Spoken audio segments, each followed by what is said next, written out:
오늘 본문은 이제 삼손의 마지막입니다.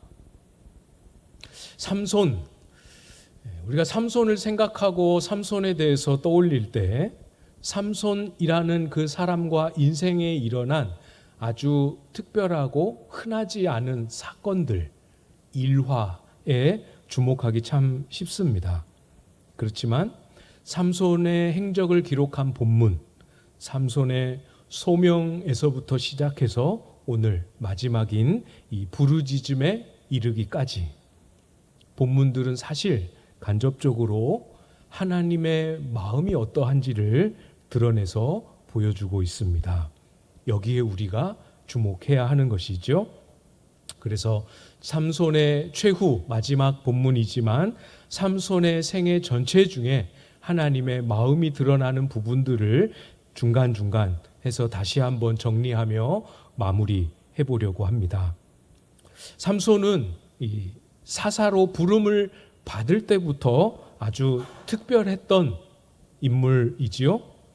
다른 사사와 달리 태어날 때부터, 아니 태어나기 전부터 나시린으로 부름을 받았습니다. 우리가 기억해야 할, 삼손 그러면 기억해야 할 중요한 첫 번째는 하나님께서 이 시대 가운데 나시린을 불러서 세워 사용하기를 원하셨다라는 사실이에요. 13장, 사사기 13장 5절 말씀해 보시면 보라 내가 임신하여 아들을 낳으리니 그의 머리 위에 삭도를 대지 말라. 이 아이는 태에서 나옴으로부터 하나님께 바쳐진 나시린이 됨이라.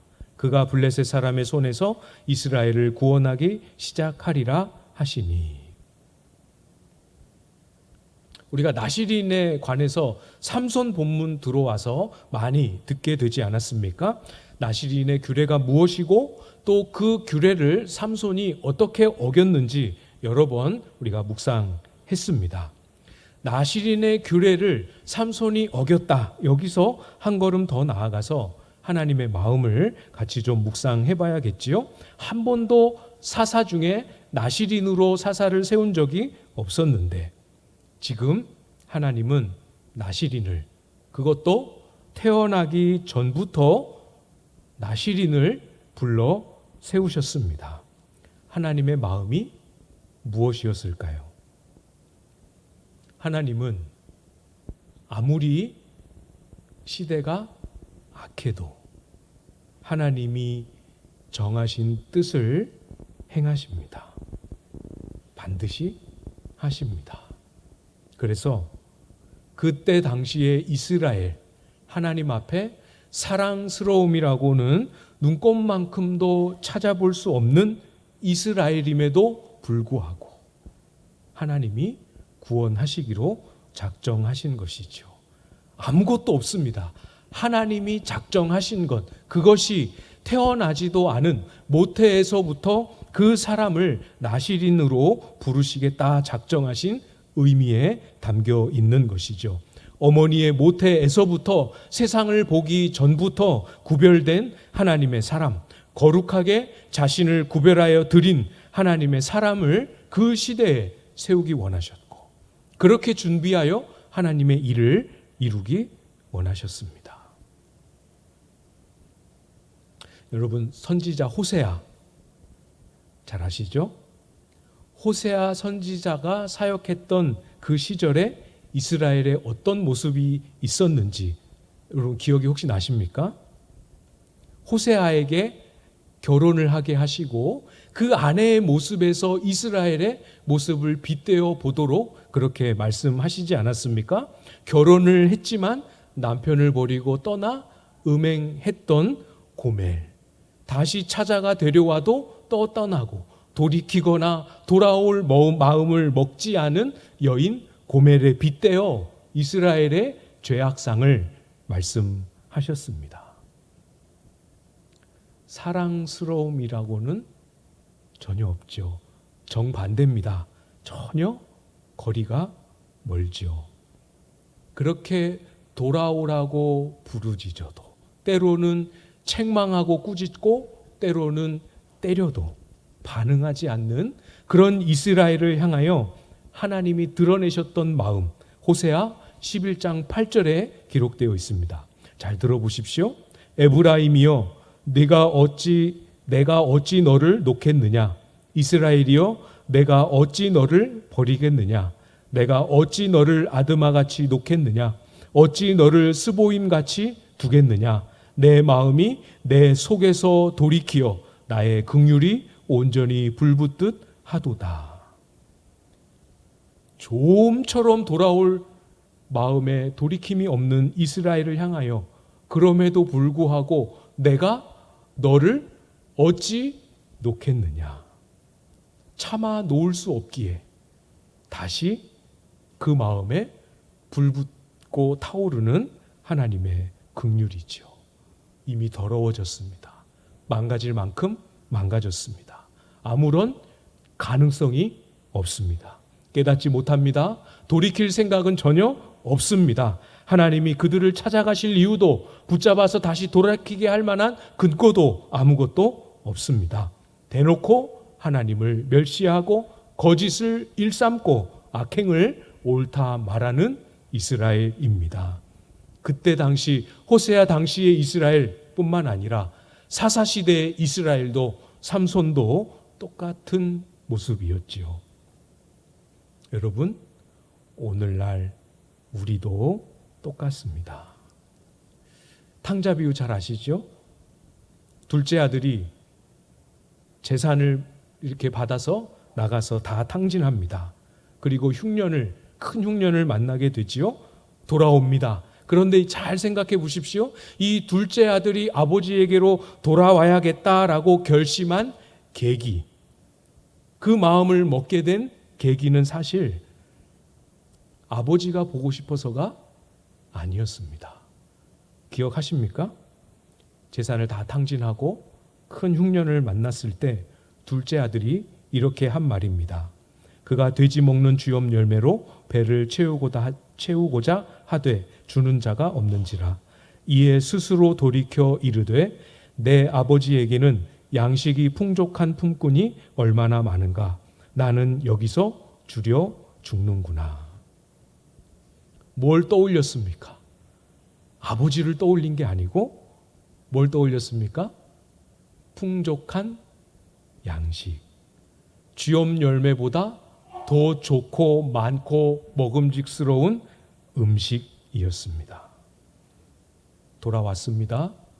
사랑하는 여러분, 돌아온 아들이 기대와 달리, 예상과 달리 돌아온 아들이 제일 먼저 만난 건 기다리던 음식이 아니고 기다리다 뛰쳐나온 아버지였습니다. 떠나갔지만, 자신을 죽은 아버지 취급했지만 그래도 차마 놓을 수 없는 아버지의 불붙는 긍휼이 그 둘째 아들을 기다리고 있었고, 멀리서 오는 모습을 보고 달려가 가장 먼저 그 아들을 맞이했지요. 기억하십시오, 여러분. 긍휼입니다. 하나님의 긍휼은 이런 것이지요. 두 번째입니다. 삼손, 생애에서 우리가 다시 한번 짚고 넘어가야 할 두 번째, 블레셋 사람들의 시선입니다. 16장 5절을 여러분 한번 보시겠어요? 16장 5절.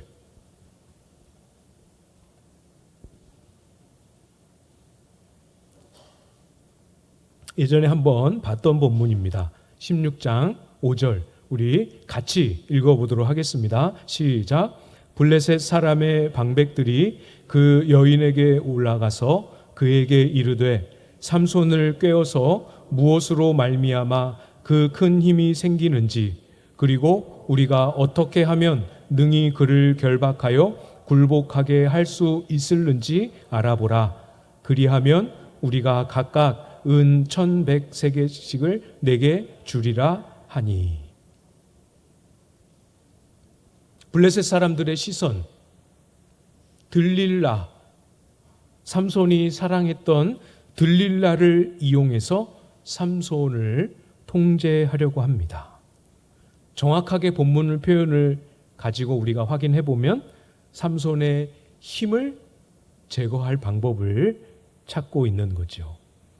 들릴라는 집요하게 삼손에게 그 힘의 출처를 요구합니다. 거짓말한다고 비난도 합니다. 사랑을 핑계 삼아서 강요하기도 합니다. 결국은 거듭되는 들릴라의 요구에 삼손은 번뇌하여 죽을 지경에 이르게 됩니다. 잘 보십시오. 말해줄 거면 그냥 말해주면 되지. 왜 삼손은 이 시간까지 버텼고, 왜 삼손은 이 시점에 와서 그 마음이 번뇌하여 죽을 지경이 되었습니까? 말하면 안 되는, 말하지 않고 지켜야 할 것이 있었기 때문이죠. 단순히 그 힘을 잃어버리지 않도록 힘을 지키는 것이 아닙니다. 삼손에게도 비록 희미할지언정, 많이 약해져 있을지언정 삼손에게도 부르심은 있었습니다. 자신을 괴롭히는, 이스라엘을 괴롭히는, 이스라엘을 블레셋 손에서 구원하는 이 사명이 삼손에게 있었던 거죠. 그 도구, 블레셋에서 이스라엘을 구원하는 도구로 하나님이 주신 것이 삼손이 이제까지 사용했던 그 힘 아닙니까? 그런데 싸워야 할 그 대적 블레셋이 그 힘의 출처를 말하라 합니다.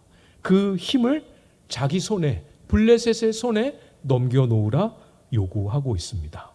잘 보십시오. 힘을 내놓으라고 말합니다. 힘의 출처를 밝힘으로 힘을 잃어버리라고 말합니다. 무슨 뜻입니까? 너의 사명, 너의 부르심 포기하라는 유혹이지요. 이제까지 블레셋이 이스라엘을 아무 문제 없이 잘 통제해 왔는데 삼손이 망치고 있다는 것입니다.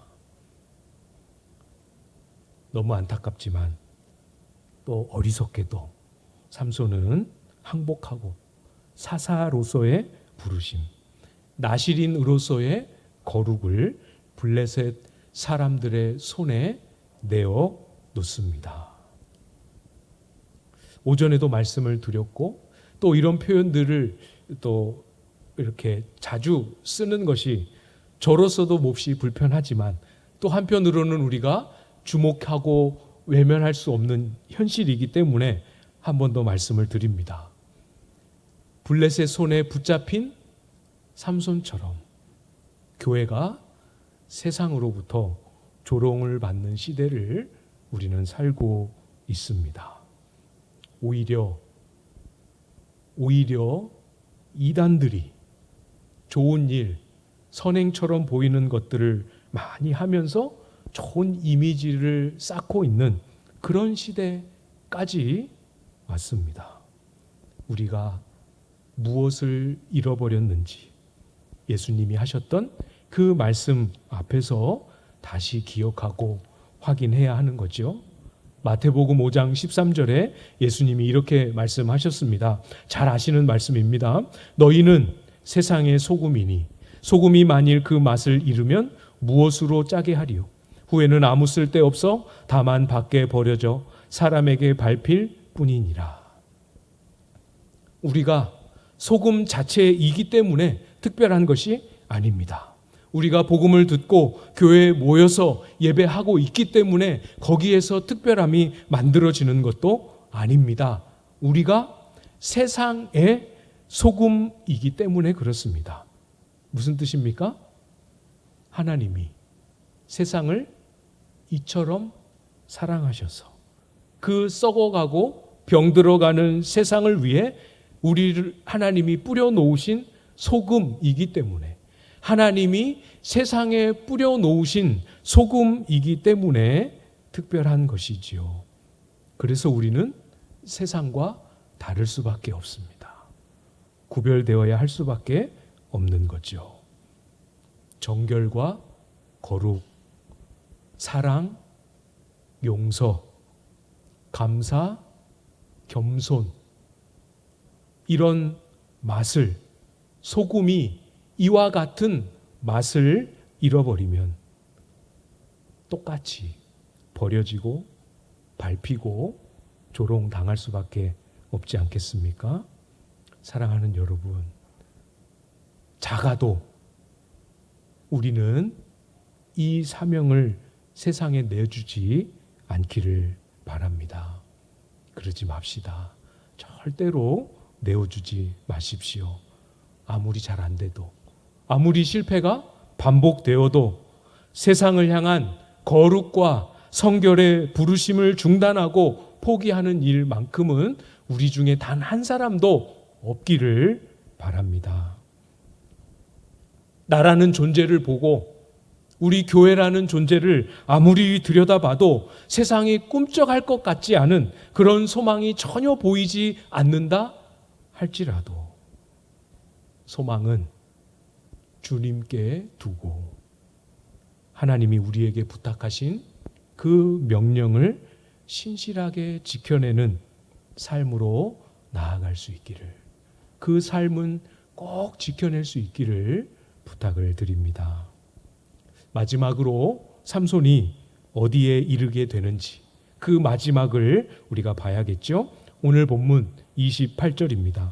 삼손이 여호와께 부르짖어 이르되 주 여호와여 구하옵나니 나를 생각하옵소서. 하나님이여 구하옵나니 이번만 나를 강하게 하사 나의 두 눈을 뺀 블레셋 사람에게 원수를 단번에 갚게 하옵소서 하고, 우리가 오래전에 한번 살펴봤습니다. 삼손이 살던 사사로 다스렸던 이 시대는 이스라엘의 부르짖음이 사라진 시대, 부르짖음을 잃어버린 시대였습니다. 블레셋과 잘 어울리고 동화되었습니다. 블레셋 사람의 압제 앞에서 아무도 하나님 앞에 왜 이렇습니까? 말하는 사람 없었습니다. 그러나 이제 이 마지막 순간에 와서야 비로소 삼손의 입에서 이스라엘에 사라졌던 부르짖음이 회복되는 모습이지요. 또 블레셋을 향하여 뭐라고 말합니까? 나의 두 눈을 뺀 블레셋 사람이라고 말합니다. 정말 삼손은 블레셋 사람들의 손에 의해 두 눈을 잃어버렸습니다. 블레셋은 삼손과 이스라엘의 거룩을 빼앗았습니다. 물리적인 육체적인 눈뿐만 아니라 영적인 눈도 블레셋에 빼앗긴 것이지요. 요한계시록에 보면 자신의 영적인 형편을 직시하는, 그렇기 때문에 하나님 앞에 나아가는 부르짖음을 잃어버린 라오디게아 교회와 딱 닮은 모습입니다. 요한계시록 3장 15절에 보면 내가 내 행위를 아노니 내가 차지도 아니하고 뜨겁지도 아니하도다.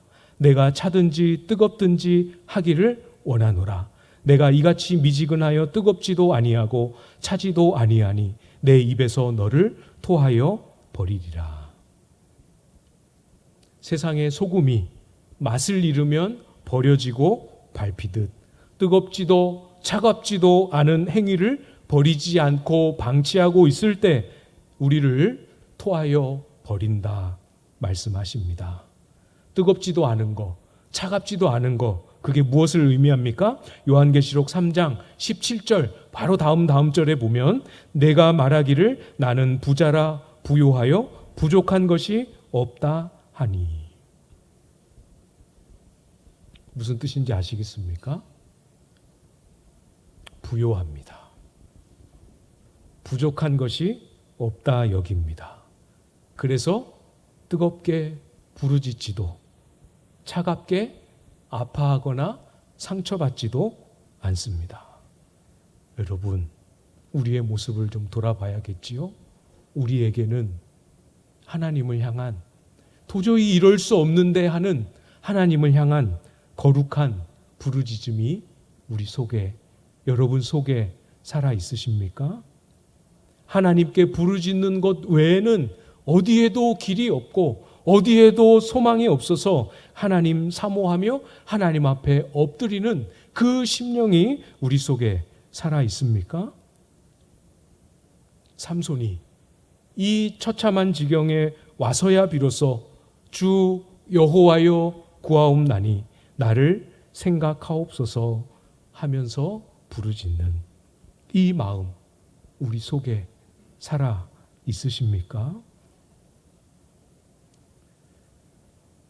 이것이 없으면 우리에게도 똑같이 라오디게아 교회에 하셨던 것과 똑같이 말씀하시지 않겠습니까? 계시록 3장 17절 제가 앞부분만 읽어드렸는데 전체를 다시 읽어드리겠습니다. 내가 말하기를 나는 부자라 부요하여 부족한 것이 없다 하나 내 곤고한 것과 가련한 것과 가난한 것과 눈먼 것과 벌거벗은 것을 알지 못하는도다. 곤고한 것, 가련한 것, 가난한 것, 눈먼 것, 벌거벗은 것을 알도록 삼손과 같은 비참한 처지에 놓이기 전에 이 하나님을 향한 목마른 뜨거움을 우리 안에 회복할 수 있기를 기대합니다. 비록 삼손처럼 그렇게 잡혀가고 블레셋 앞에서 제주를 부려야 하고 하는 비참한 지경에 이르지 않는다 할지라도 거기에까지 안 가고도 얼마든지 우리 하나님 부르짖을 수 있잖아요. 그 부르짖음을 회복하기를 우리 하나님이 원하고 계십니다. 기다리시는 부르짖음을 기다리시는 하나님의 마음 기억하십시오. 여러분 그 지경에도 하나님은 삼손을 떠나지 않으셨습니다. 안 떠나셨습니다. 여러분 22절 한번 보시겠어요? 22절 여러분이 한번 읽어주시겠습니까? 22절 시작.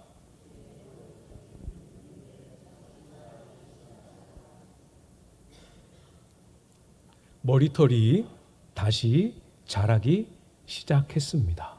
무슨 뜻일까요? 머리털이 밀린 것은 나실인으로서 자신의 사사로의 부르심도 전부 끝났음을 의미합니다. 머리가 다시 자라는 것은 무엇이겠습니까?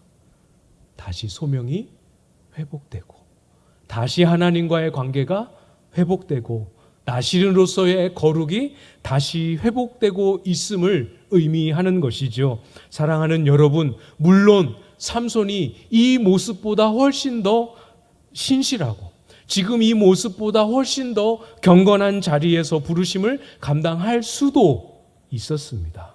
그러나 비록 이런 모습, 이런 자리라 할지라도 다시 하나님께 소망을 두고 잃어버린 그 부르짖음을 회복할 때 하나님이 삼손에게 기다렸다가 사명을 회복시켜 주시지 않습니까?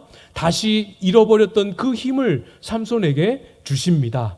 살아있을 때 죽인 자보다 죽을 때 죽인 자가 훨씬 더 많도록 하나님이 삼손을 사용하여 일하십니다. 눈을 잃고 이렇게 결박당한 중에도 부르짖음으로 그 사명을 마지막 사명을 감당했던 이 본문 앞에서 우리가 못할 이유, 우리가 부르짖음을 회복하지 못할 이유 없지 않겠습니까? 우리는 결박당하지 않았잖아요. 이런 비참과 굴욕과 아픔에 처해 있지 않습니다. 얼마든지 아직 우리는 훨씬 더 신실하고 훨씬 더 경건한 자리에서 부르짖음을 회복하고 하나님이 우리에게 맡기신 사명을 회복하고 그 사명을 감당할 기회가 아직 우리에게는 있습니다. 사랑스러움을 찾아볼 수 없는 이 세상을 향하여 우리 하나님 속에 불붙는 그 긍휼하심만이 유일한 소망임을 알고 하나님을 향하여 이 세상을 붙들고 하나님 아버지께 부르짖으며 왜 이렇습니까? 언제까지 이래야 합니까? 하나님께 부르짖는 그 심령을 회복하는 저와 여러분들 다 되실 수 있기를 주님의 이름으로 축복합니다.